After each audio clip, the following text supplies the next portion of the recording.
আপনারা কি জানেন কিয়ামতের ময়দানে আল্লাহর কাছে বান্দা কোন আমল করলে হিসেব ছাড়া জান্নাতে যাবে? জানেন কেউ? বলতে পারেন কেউ? ভাই, আল্লাহর কাছে হিসেব দিয়ে জান্নাতে যাওয়া কি সহজ কাম না কঠিন কাজ? আরে আল্লাহর কাছে তো অনেক দূরের কথা।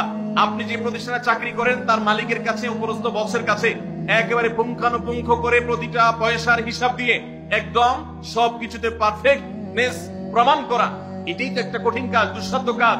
সেখানে সারা জীবনের হিসাব আল্লাহর কাছে দিয়ে পাই পাই করে তারপর আপনি জান্নাতে যাবেন, বিষয়টা এত সহজ না। তাহলে হিসেব ছাড়া আল্লাহ তাআলা এমনিতে বলবেন হিসাব টিসাব নাই, তোমাকে এমনি জান্নাতে দিলাম, এটা চান আপনারা? দেখুন কোরআনে কারীমে আল্লাহ তাআলা বলছেন, ইন্নামা ইউওয়াফাস সাবিরুনা আজরাহুম বিগাইরি হিসাব। আল্লাহ বিনিময় দেওয়ার ক্ষেত্রে, সওয়াব দেওয়ার ক্ষেত্রে দুনিয়াতে যারা সবরকারী হবে, যারা ধৈর্যশীল হবে, যারা সহিষ্ণু হবে, যারা নিজেকে নিয়ন্ত্রণ করতে পারবে, এই সবরকারীদেরকে আল্লাহ তাআলা হিসেব ছাড়া দিবেন, তাদেরকে সওয়াব দিবেন হিসেব ছাড়া।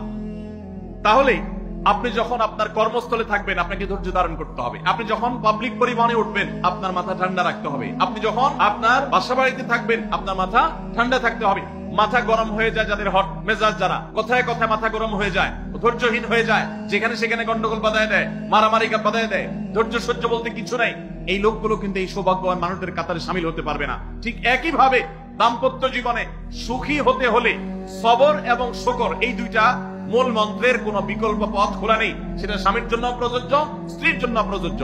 স্বামী হিসেবে আপনি স্ত্রী অনেক অনিয়মতা দেখতে পাবেন, অনেক কিছু দেখতে পাবেন, আপনার আকাঙ্ক্ষা, আপনার চাহিদা, প্রত্যাশার বিপরীত আপনাকে সবর করতে হবে। ভাইরা আমার, আমাদের প্রিয় নবী সাল্লাল্লাহু আলাইহি ওয়াসাল্লামের দাম্পত্য জীবনে কিন্তু টুনটান সমস্যা হয়েছে। আপনারা মনে করতে পারেন নবী সাল্লাল্লাহু আলাইহি ওয়াসাল্লামের ঘর, ওনার স্ত্রীগণ সাহাবী, তারা উম্মুল মুমিনিন আমাদের মা, এত মর্যাদাবান মানুষ তারা, তাদের আবার ঝামেলা হয়েছে। ভাই, দাম্পত্য জীবনে টুকটাক সমস্যা তাদেরও হয়েছে। প্রিয় নবী সাল্লাল্লাহু আলাইহি ওয়াসাল্লাম নিজে একদিন বাসা ছেড়ে মসজিদে নববীতে এসে মন খারাপ করে বসেছিলেন, তিনি বাসায় যাচ্ছেন না, অভিমান করে। ওমর রাদিয়াল্লাহু তাআলা আনহু বিষয়টা বুঝতে পেরে তার মেয়ে যেহেতু নবী সাল্লাল্লাহু আলাইহি ওয়াসাল্লামের স্ত্রী, তিনি সেখানে গিয়ে ভেতরে প্রবেশ করে তার সাথে কথা বলে তথ্য উদ্ঘাটন করে সেটা মিটমাট করার ব্যবস্থা করেছেন।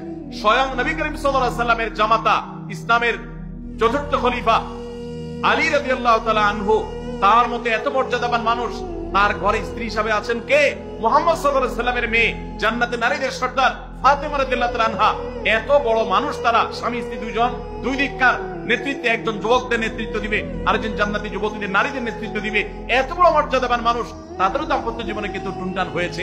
একবার আলী রাদিয়াল্লাহু তাআলা আনহু এসে মসজিদে টানটান হয়ে শুয়েছিলেন মাটিতে, মনটা খারাপ, ঘরে একটু হালকা ঝামেলা হয়েছে, এই জন্য মসজিদে নববীতে এসে মাটিতে শুয়ে আছে।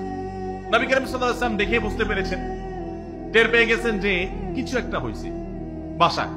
তখন তিনি জামাইকে ডেকে বললেন, কুমিয়া আবা তুরাব, এ মাটির বাপ, মাটিতে শুয়ে আছেন, এজন্য রসিকতা করে বললেন, এই মাটির বাপ উঠো, দাঁড়াও দেখি কি হয়েছে বলো।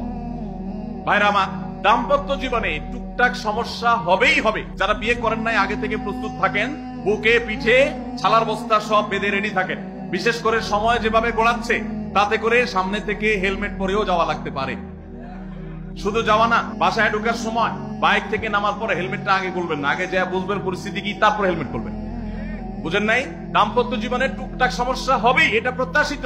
মনে রাখবেন, এই জিনিসটা যদি আপনি আগে থেকে মাথায় রাখেন তাহলে আপনার কষ্ট অনেকখানি দূর হয়ে যাবে। আমরা অনেকে আকাশ থেকে নেমে পড়ি, কি বলে, এত বড় সাহস, এই কথা বলতে পারে কেন? ভাই আশ্চর্য হচ্ছেন কেন? এর চেয়ে বেশি কথা বলতে পারে, মাথা বাড়ি মারছে, আরে ভাই ছুরি মার নাই, যে শুকর আদায় করে। বুঝেন নাই কথা? একই কথা বোনদের জন্য প্রযোজ্য। আমার মা বোন যারা শুনছেন তাদেরকেও বলছি, আপনার স্বামীর একটা কথা শুনে আপনি আকাশ থেকে নেমে পড়ছেন, আকাশ ভেঙে পড়ছে মাথার উপরে, কি এটা বললো সে, আপনি ডিপ্রেসড হয়ে যাচ্ছেন। আরে বোন, ডিপ্রেসড হচ্ছেন কেন? এটা কেন?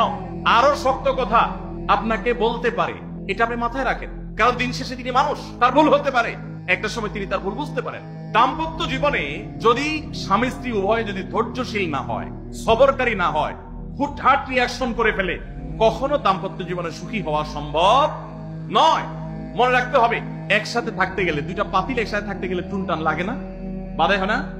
আপনার কাছে যদি কেউ এসে গাল গল্প দেয়, দেখবেন অনেকে গাল গল্প দেয়, গাল গল্প দেওয়া লোক আছে না নাই? ভাই 30 বছর সংসার করেছি, জীবনে আমাদের একটা কথা হয়নি, ডাহা মিথ্যু, এ লোক ডাহা মিথ্যু। আপনার 50 বছরের সংসারে কোনো বিষয় হয় না। হ্যাঁ, ঝগড়া করেন না সেটা ভিন্ন বিষয়, কিন্তু ভিন্ন মত হবে না, দ্বিমত তৈরি হবে না, নিজেদের মধ্যে ভুল বোঝাবুঝি তৈরি হবে না, একবারও হবে না জীবনে, অসম্ভব। মোহাম্মদ সাল্লাল্লাহু আলাইহি সাল্লামের ঘরে যদি হয়ে থাকে, আলী রাদিয়াল্লাহু তাআলা ফ্যামিলিতে যদি হয়ে থাকে, সাহাবীদের ঘরে ঘরে যদি হয়ে থাকে, আপনি কে?